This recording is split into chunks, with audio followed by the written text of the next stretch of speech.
salah satu sifat Sudirman yang disampaikan oleh psikolog itu ingin melayani orang, ingin menyenangkan orang. Sifat baiknya itu yang pada akhirnya merugikan diri sendiri gitu.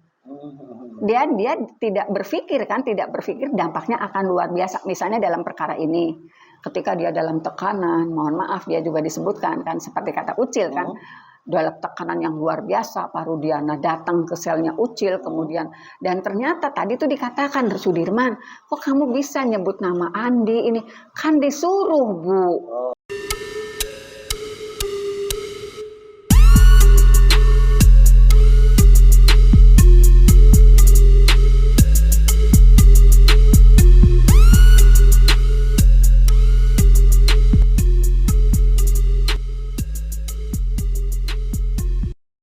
Kita bertemu langsung dengan Bu Titi dan banyak tentunya informasi-informasi yang kita dapatkan menjadi satu konsumsi publik yang dimana informasi ini fakta dan nyata.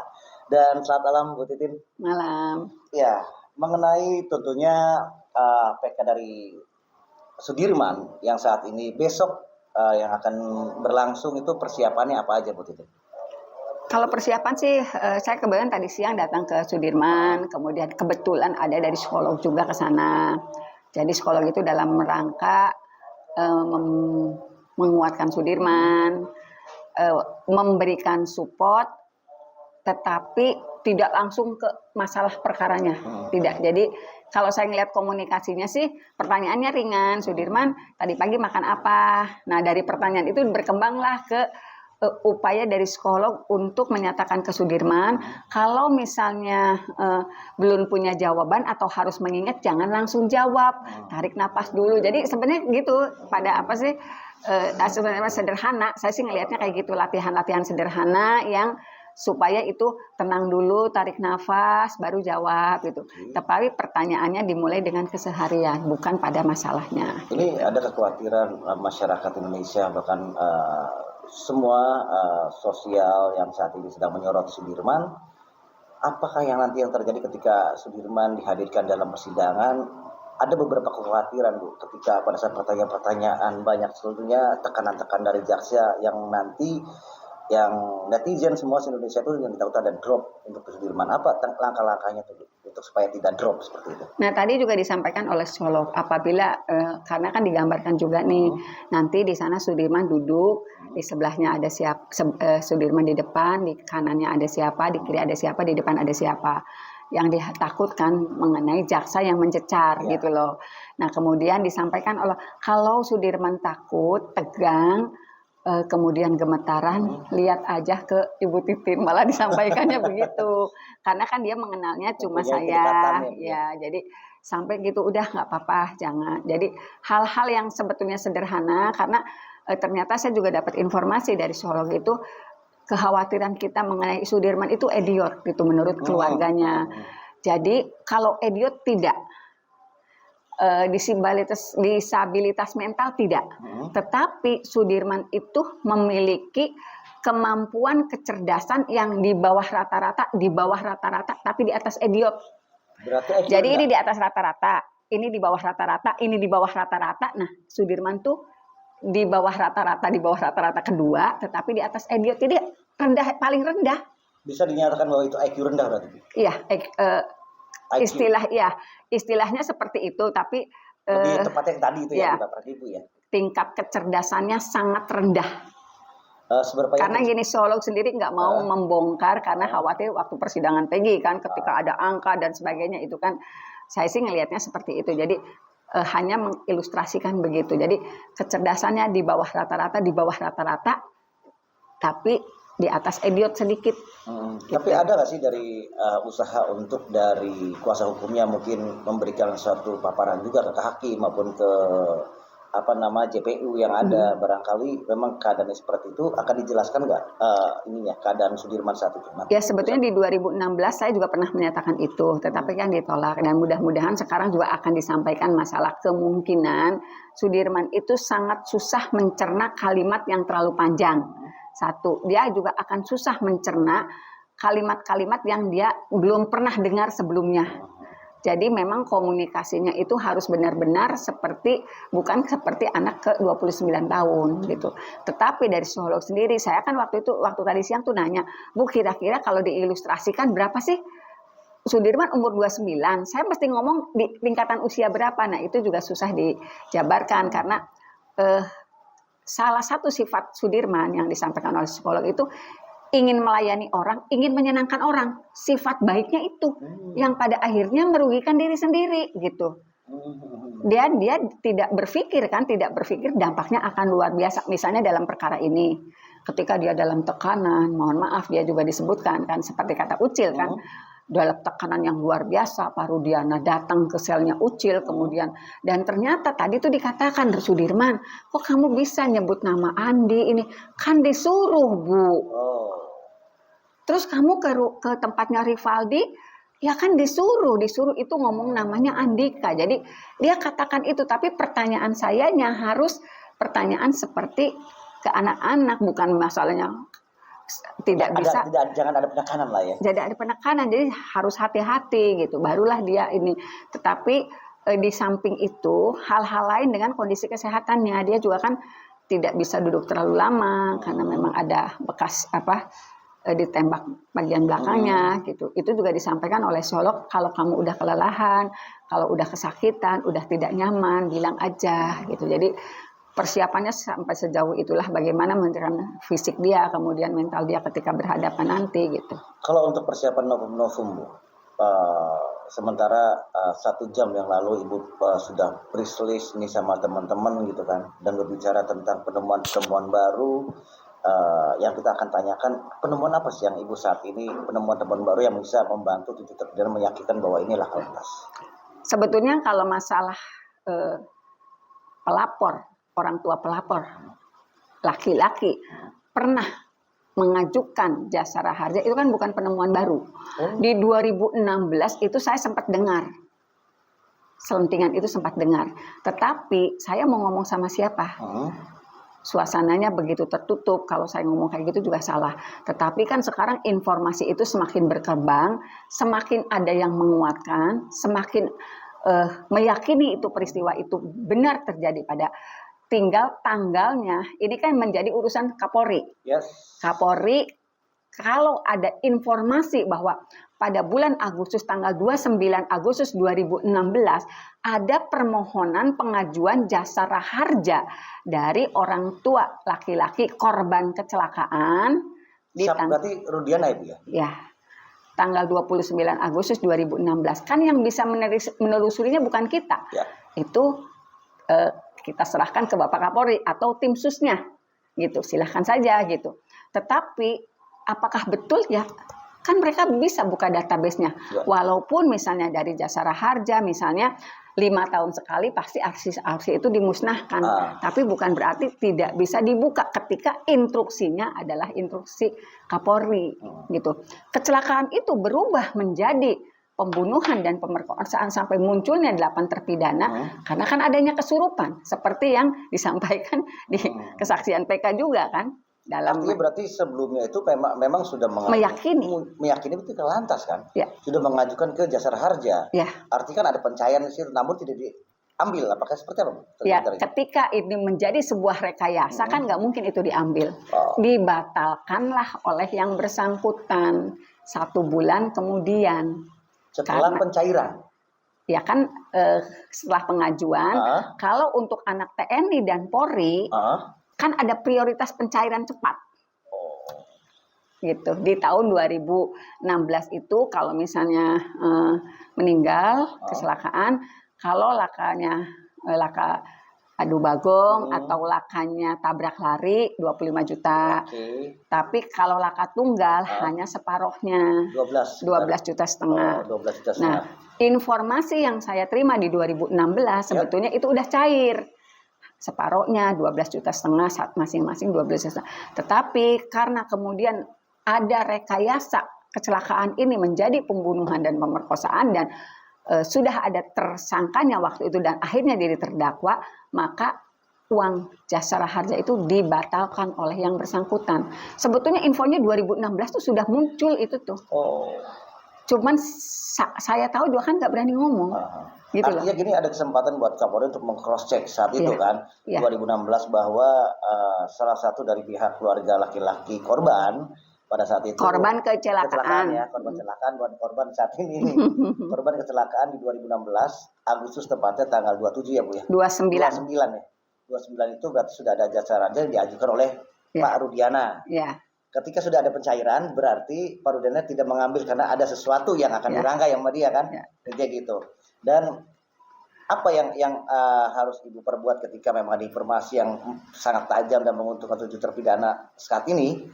Apakah bukti itu harus dikejar atau seperti apa? Yang harus mengejar kan Bapak Kapolri dan tim sus yang dibentuk oleh Kapolri. Karena tim sus sendiri kan, saya nggak ngerti tim sus yang awal yang pertama gitu, karena ada 3 tim lah, 3 tim yang pernah datang ke tempat saya gitu. Dan saya nggak pernah ekspos sebelumnya. Tim pertama yang dari Polda Jabar ini yakin peristiwanya dan mereka itu betul-betul pelakunya. Semakin dikuatkan ketika Peggy tertangkap, Saka Tatal dijadikan saksi. Tim pertama? Tim pertama. Dari? Ya siapa yang membentuk kan kita nggak tahu. Karena meyakini itu pelakunya, perbuatannya ada, pelakunya itu termasuk Saka Tatal ketika diperiksa di Polda, dipanggil Polda, itu dipaksakan peristiwanya seperti 2016. Sedangkan Saka kan memang sekarang sudah besar gitu. Dia menolak itu, kemudian dia menyatakan ada penyiksaan, itu pun hampir tidak diterima. Saya waktu Saka Tatal diperiksa di Polda Jabar sempat nangis, sempat histeris karena Pak, ini anak udah konyol loh, dia udah ngaku ada penyiksaan, terpaksa mengakui, tapi Bapak masih paksakan gitu. Saya nggak usah nyebut siapa itunya, akhirnya dalam BAP itu ada penyiksaan, muncullah di situ, kemudian juga berdasarkan putusan itu ya karena sesuai arahan BAP, akhirnya mau dicantumkan, awalnya nggak mau sama sekali. Itu waktu diperiksa di Polda Jabar setelah Peggy tertangkap. Kemudian tim lain datang lagi. Tim 2 nih. Tim kedua, ya. Ini meyakini ada peristiwanya, tapi bukan mereka pelakunya. Saya juga sama, nggak tahu nih tim pertama yang meyakini itu saya kasih berkas juga, tapi yang hanya besar aja kan. Tim kedua juga karena komunikasi ini untuk membantu membongkar saya kasih cuma besar berapa itu saja, ya.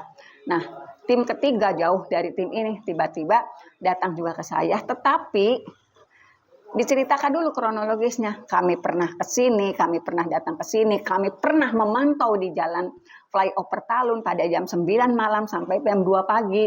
Ternyata kondisi di situ tidak memungkinkan untuk nyeret mayat gitu.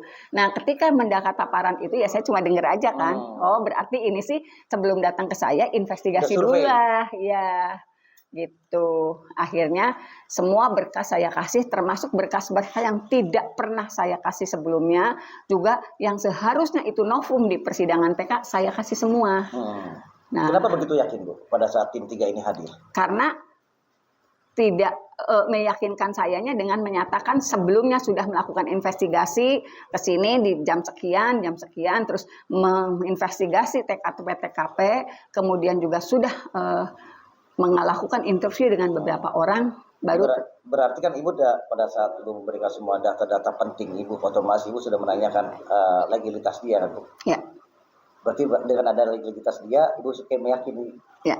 Akhirnya Ibu memberikan semuanya. Dan tim yang dibentuk oleh Kapolri memang nyatakan ya Mbak Titin, ini 90% kami meyakini ini kecelakaan. Itu tim yang dibentuk Kapolri. Nah, yang sekarang ini berarti? Ya.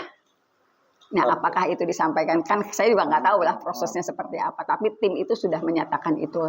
Ya betul Mbak Trini, kita meyakini 90% ini kecelakaan. Saya tertarik dengan data-data yang tadi Ibu paparkan bahwa jasa harja yang sudah diajukan oleh Pak Rudiana terhadap jasa saja itu 12.500.000 yang sudah cair dan tidak diambil saat itu. Ini ada nggak nanti request untuk Kapolri ini untuk mengambil data itu? Ya yakinlah, kalau sebenarnya Pak Kapolri mungkin sudah dengarlah data ini gitu, karena kan saya juga kenapa bisa bicara gitu, karena 2016 saya pernah dengar gitu, kemudian ada juga yang menyampaikan, ingat nggak saya pernah ngomong begini-begini ya, saya bilang gitu. Kemudian kita juga punya data, itu kan informasi ini bukan hanya dari orang-orang yang mengetahui, tetapi dari institusi lain yang paham ini pernah terjadi gitu loh. Berarti informasi sudah Ibu dapatkan dari 2016, diyakini pada saat data-data itu Ibu dapatkan, otomatis ada kabar-kabar yang menguatkan Ibu bahwa ini akan di-up ya. Iya. Jadi apa sih pesan-pesan sekarang itu untuk institusi yang memang berbeda atau berarti sekarang ini kalau bicara tentang ada perbedaan dari 3 tim itu berarti ada gesekan di antara. Wah, saya nggak ngerti, itulah internal kepolisian lah. Nggak ngerti lah. Ada yang yakin, ada yang yakin banget ini mereka, ada yang yakin peristiwanya ada tetapi bukan mereka, ada yang ini betul kecelakaan. Dan saya yakin tim dari yang ditunjuk Polri ini yang paling benar kerjanya dibanding 2 tim sebelumnya. Sudah survei di segala arah ya.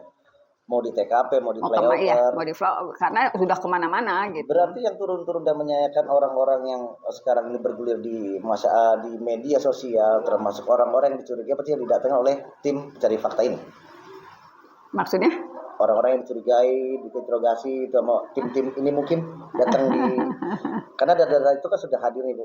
Sudah tersebar kemana-mana dan mereka pun speak up juga bahwa sudah pernah didatangin juga, ditanya-tanya segala. Ya mungkin ya, kan itu. Gini loh, kalau saya juga kan nggak pernah ngebuka siapa orangnya. Ya. Dan saya juga sebenarnya karena kebanyakan tim yang datang, jadi kan saya juga malas nginget-nginget, bener nggak sih gitu kan?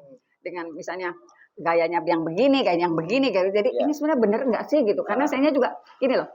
Dari perjalanan ketika ini booming gitu, ketika netizen mulai benci ke saya sampai berpihak kan, saya sih nunggu satu hal, ini si bos kapan ya gitu langsung. Karena udah ya, tapi kan mungkin karena prosesnya juga sekarang sedang berjalan PK gitu. Cuman kan tapi saya yakin bahwa dari Mabes Polri udah siap-siap Bu. Siap-siap artinya membongkar apa yang sudah ditemukan selama ini hampir 2 bulan lebih mungkin mencari fakta itu, karena kalau sudah naik ke media dan jadi konsumsi masyarakat itu jadi pertanggungjawaban Kapolri tentunya. Nah mudah-mudahan ketika ini selesai semua dari PK, mudah-mudahan ada bibir yang berbicara di sana Bu. Ya, mudah-mudahan kita harapannya begitu, karena nggak mungkin lah misalnya setelah ada tim yang ditunjuk Kapolri langsung tim siswa dan itu senyap betul-betul, karena informasinya gini, Bu, kami dari ini dan di Cirebon sendiri tidak pernah ada yang tahu kami datang. Kalau saya kan sebetulnya mesam aja, karena 2 sebelumnya juga kan sama tim senyap gitu. Tetapi ternyata tim bentukan Kapolri ini memang betul-betul yang berani menyatakan kesimpulan itu. Jadi ada hal-hal yang tertarik saya dari tadi paparan Ibu juga. Yang kedua saya ambil kesimpulan, kan banyak nih kuasa hukum nih Bu. Kenapa Mabes Polri datangnya ke Ibu? Yang nggak ngerti lah, tanya saja coba. Itu artinya mereka mungkin tahu peristiwa 2016 bahwa Ibu menangani betul-betul saat itu dan penuh kesulitan, dan saat ini 2024 banyak kuasa hukum yang memang support tadi kasus ini ya kan. Sehingga mungkin dari Mabes Polri itu tahu orang-orang yang harus didatangi siapa. Karena cerita yang sebenarnya yang mungkin di perihal tentang kasus ini hanya Ibu. Mungkin betul gak sih kayak gitu? Ya artinya gini, memang 2016 kan saya memang pegang, dan banyak hal yang sebetulnya tidak saya sampaikan ke media apa sih yang terjadi di 2016, karena gitu. Satu, saya juga menghargai profesi pengacara, gitu. Juga ada hal-hal lain yang terlalu sensitif. Terlalu sensitif begini, komunikasinya ada, dia berkeyakinan itu terjadi, dia berkeyakinan ini keluar loh Mbak bahasa begini. Terus kalau saya speak up situ berani nggak ngeiyain, wah jangan. Nah itu kan yang saya ngeri, itu saya ngomong sendiri, saya bilang gitu. Nah itu banyak hal-hal yang sebetulnya banyak komunikasi ke saya orang-orang yang tahu peristiwa ini, tetapi ketika saya tuntut pertanggungjawaban nggak berani. Ya cukup Mbak, terus saya mesti tanggung beban sendiri gitu kan, itu yang saya ngeri gitu. Tetapi kalau masalah Jasara Harja dan sebagainya itu kan institusi berbeda yang sangat bisa dibuka oleh instruksi Kapolri, sangat bisa. Tapi kalau misalnya dia bicara, Mas Koko nih contohnya, tahu nggak saya ngerjain gini secara pribadi, cerita ke saya, terus berkaitan dengan peristiwa ini misalnya, terus berani nggak kalau saya ngomong terus situ sumbernya dari mana? Oh jangan Mbak Titin, bahaya. Nah itu yang saya artinya berani omong-omong tanpa tanggung jawab lah. Iya, gitu, itu yang saya simpan, dan tidak bisa saya komunikasikan ke media, tetapi ada beberapa clue yang saya sampaikan ke tim sus bentukan Bapak Kapolri. Mangga Pak itu diolah. Mungkin Gitu. ini sebagian kecil adalah satu demi satu fakta demi fakta terluap semua.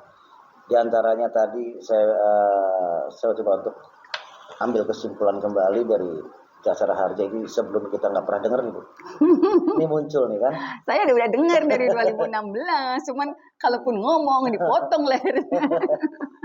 Jasara Harja sudah turun, sekarang udah muncul dan sekarang ini sudah mau dipublikkan di hari ini dan mungkin saya akan paham benar ketika Ibu banyak banget tentunya bombastik yang belum dikeluarkan. Ini yang saya menjadi penasaran mengikuti kasus ini Bu.